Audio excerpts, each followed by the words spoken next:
Welcome to this DelftStack tutorial video. In today's tutorial, we will learn how to change name in PUBG Mobile. Your in-game name is how other players recognize you in matches, so keeping it updated is important.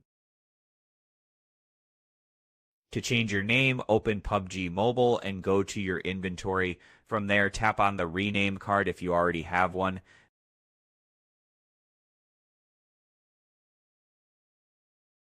As you can see, I do not have a rename card.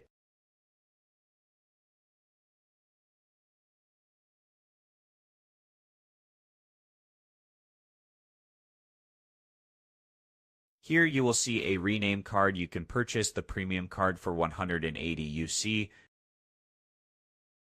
If you don't want to spend money, go back and open Newbie. You can get a rename card by completing missions. Once you complete the quests, you will receive a rename card.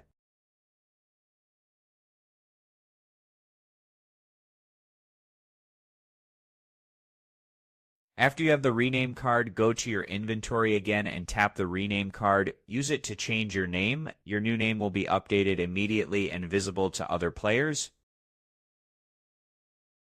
And that's it. We just learned how to change your name in PUBG Mobile using a rename card. Thanks for watching, and don't forget to check out the next DelftStack tutorial video.